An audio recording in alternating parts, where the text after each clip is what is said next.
Labdien!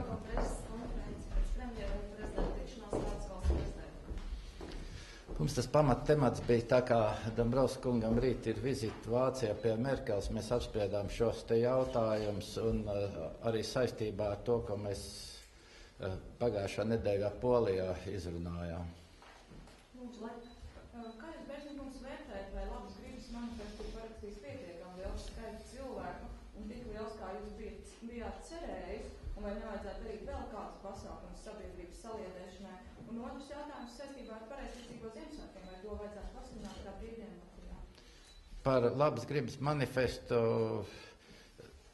daudz vai maz to tā grūti novērtēt. Jā, katrā gadījumā tā atsaucība ir liela, un tas ir process, kas viņš jau faktiski, mēs it kā bijām domājuši, ka mēs vērtēsim līdz februāra beigām, bet tas jau neliedz, ka viņš ir aktuāls, it sevišķi izejot no tālākām premjeru iniciatīvām, ka viņš būs process pats par sevi.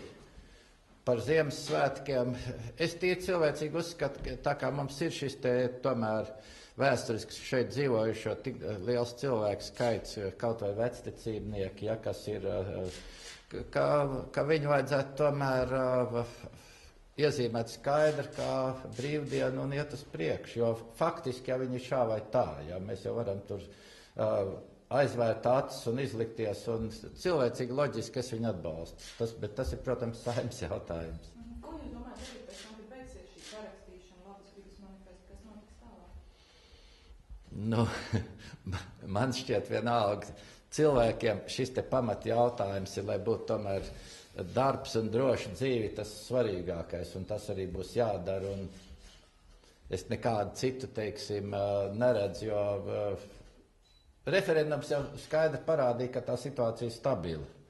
Ko vēl vairāk? Tāpēc jāiet uz priekšu un jāstrādā.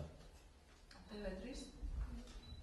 Man ir jautājums, kādi ir jūsu galvenie secinājumi pēc referenduma, vai jūs piekristu ministru prezidentam, kad ir nepieciešama sabiedrības saliedēšanās? Protams, tas jau bija labas gribas manifests, jau ir tas sākums, un ministrs prezidents, tā kā viņam ir tomēr jau visi šie te reālie līdzekļi, jau ārpus morālajiem, viņš attiecīgi rīkojas. Tā ir ļoti loģiska turpmākā rīcība. Bet ir galvenie secinājumi pēc referenduma. Pirms tam bija daudz runas par to, ka sabiedrība ir šķelta un liela plaisa sabiedrībā. Kādi ir tie rezultāti? Ja mēs esam sasnieguši rezultātus, kādi ir tie secinājumi? Es vēl vienreiz atkārtoju.